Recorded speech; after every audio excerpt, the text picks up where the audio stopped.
Alright, what's up, Internet? So, Evo's over, and I'm still recovering, but I thought I'd make a video talking about some of my thoughts on what has been revealed as far as Tekken goes, as well as cover some of the things that I discussed with Mr. Harada himself in the Tekken Casino that some of you may not have been able to see or hear about. So let's get started. First of all, when Harada said during the top 8 of, during the semifinals of Tekken Tag 2, when he mentioned on stream that they were announcing something or revealing something right before Ultra Street Fighter 4 on Sunday, I, as well as everyone else, I think, presumed that it would be Tekken Cross Street Fighter, the Phantom game that we haven't really heard much about. The reason for this, first of all, is because, everyone assumes that that game will come out straight to console.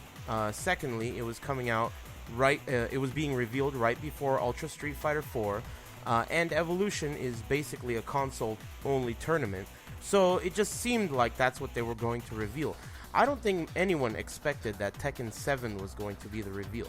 So finally they revealed it. It was Tekken 7, and I think everyone, especially the Tekken fans, are just very excited about that. It's something that I didn't expect, and I'm very happy to see, that it was Tekken 7. I'm really looking forward to the next Tekken, so I was really happy about that. So the trailer that they revealed, it shows, it's basically a teaser trailer. It shows a few characters, shows Devil Jin, Jinpachi. I believe the female character in the beginning, it's supposed to be some kind of like flashback to the past, and I think that's Kazuya's mother. I don't know. I'm not too familiar with the story, and I don't really care that much about it, but I am happy that it was Tekken 7. So the good news about the reveal trailer is that, first of all, to me, Tekken 7 is coming out soon, hopefully. I mean, they did reveal it here, so, and it is, as we mentioned a minute ago, that it is a console tournament, so I wouldn't imagine they would reveal a game to a console crowd and then tell them, oh, you're never going to play this again. But I'll get into those details later. I have a feeling it will come out earlier than we think. Another thing that you can take away from the trailer is that they show that it is being developed in the Unreal 4 engine, which is very interesting information. And when I get to the topics that I covered with Harada later, I think some of that will be clearer to you guys. So overall, from the trailer, I'm just excited about those two things, that Tekken 7's coming out and that it's being developed on the Unreal 4 engine. Those two pieces of information are very exciting to me. Now let me get to some of the stuff that I discussed during the Tekken Casino with Mr. Harada himself. So I was able to sit down on the stream and just talk to him and ask him a few questions. Now keep in mind, it was late night on Saturday night, and there was all types of inebriation going on. So I did my best, and I got some really, really good information out of him. So I wrote some of this stuff down, which I usually don't do, but let me go over some of it. So I asked him if, at this point, Tekken 7 had not been announced. We only knew that there was a reveal happening. But I asked him if the reveal was Tekken 7, could we expect to see a traditional style arcade release? And he said that he actually asked Michael Murray to come by and help him translate here. But he said, first of all, that Bandai Namco is a business, and it's a big business, and to some degree, it is up to them whether it's going to be released on arcade or not. However, as a developer, they feel that an arcade release is extremely important for balancing purposes. Now, if you look back historically, let's go back to Tekken 5.0. 5.0 came out in arcades, and then it was quickly released on console, and then needed to be patched with 5.1 in arcades, and then and then Dark Resurrection, which came out on PS3. So then in Tekken 6, instead of releasing 6.0 on console and then having to release another Tekken on console, what they did is they used Tekken 6 as the test platform, and then they developed Bloodline Rebellion, which was then the final Tekken 6 release on console. So it seems like, and this was confirmed by them, that they like to use the arcade release to test their game out and see what needs to be fixed for the final console version, which I think is a brilliant idea. If you look back, the final console versions of Tekkens are usually pretty good, or have been in the last few years, in terms of just overall quality and, nothing that really damages the integrity of the game. So that's a really, really good idea.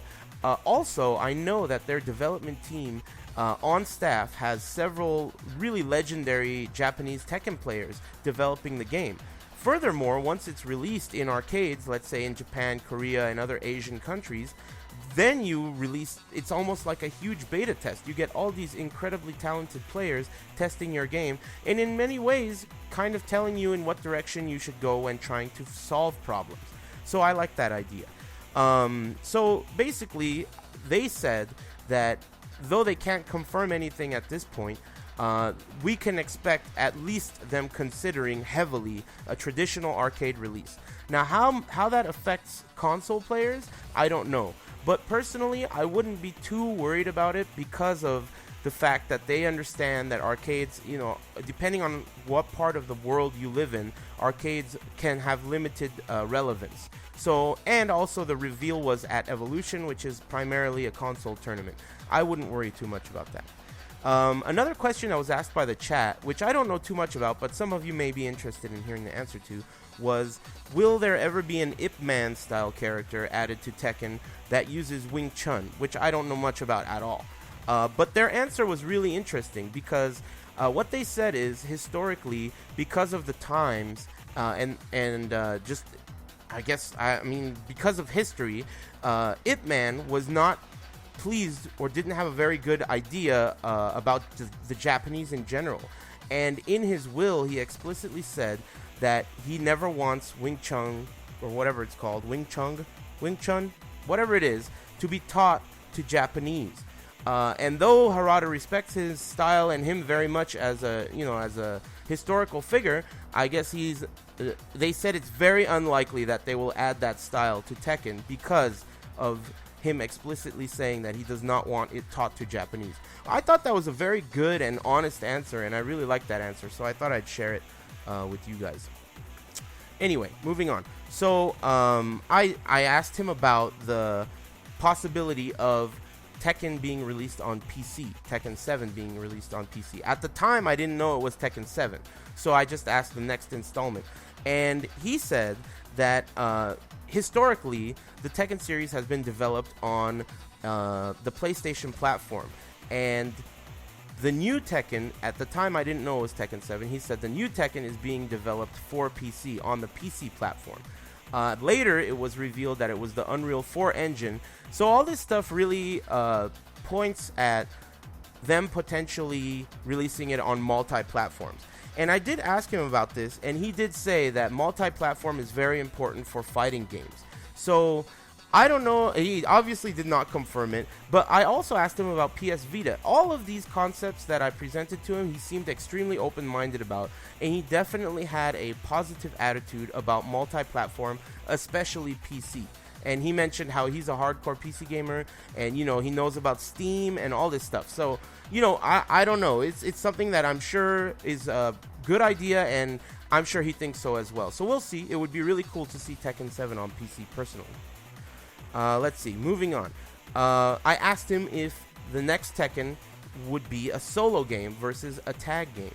And what he said was that though he really likes tag games, and tag games are popular among the hardcore, he understands that they're difficult for new players. So he thinks that if the next Tekken is Tekken 7, which it is, but at the time he didn't tell me that, he said he thinks it would likely be a solo game. For many reasons. But the first reason he said was that he wants it to be accessible for new players. Secondly, the second reason he gave is that it is tradition. So Tekken 1, 2, and 3 were solo games. Tag 1 was a tag game. Then 4, 5, and 6 were solo games. And now we have Tag 2. So traditionally, Tekken 7, historically, it should be a solo game. So that was the second reason he gave, which all sounds very good to me. Another question I asked him was how he feels about roster size and character count.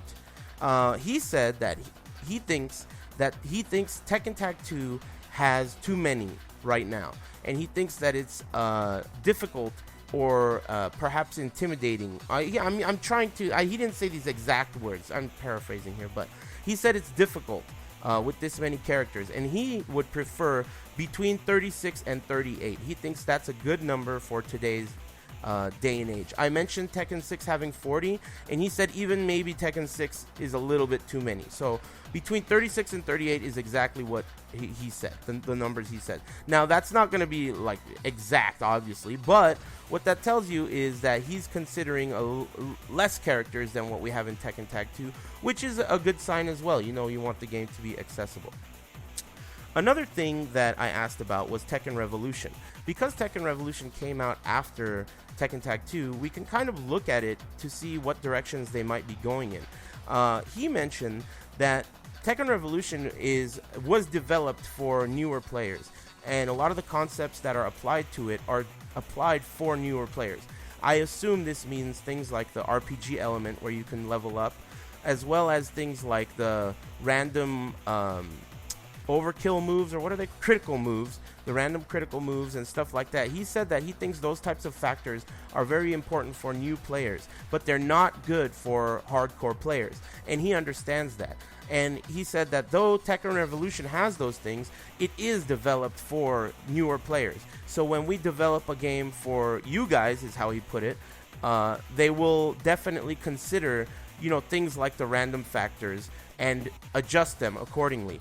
And the next thing he said is that they want to look into perhaps making a certain group of characters. He said at least a few characters that are easy to use. So maybe instead of using these random elements or RPG elements to help new players, they'll use character development and design to help new players, including a few characters in the game that perhaps are much easier for a novice level player to pick up. So all that stuff sounds really good. He also mentioned, when I asked him about the backwalk, or maybe someone in the chat asked him about that, he mentioned that the backwalk was included for new players as well, but when looking at it and discussing it with hardcore players, he feels that it doesn't really negatively affect them. So he likes the addition of the backwalk in Tekken Revolution. So I thought that was very interesting as well. That's just about, other than, you know, random fun we were having and everything, that's just about what we covered in the Tekken Casino. It was really, really cool of them to show up and just hang out, and everyone was playing and they were just talking to everybody. It was really, really something that everyone who was there, I'm sure, will never forget. It was really cool of them. Both Michael Murray and Mr. Harada, both of them showed up, and it was awesome. I got to tell you, those of you who are huge Tekken fans and were not able to go to that, you really missed out. Either way, I'm very, very excited that Tekken 7 is on the way. We don't have much hard fact information right now, but you can guarantee that when that stuff starts coming out, you'll be hearing from me again. This Thursday, I know that I don't know when you're going to end up watching this video, but this Thursday, ATP Live will feature at least a few people from Evolution, so you guys will get more of a complete idea of what went down last weekend. Otherwise, don't forget to subscribe, and I will catch you guys next time. Take care.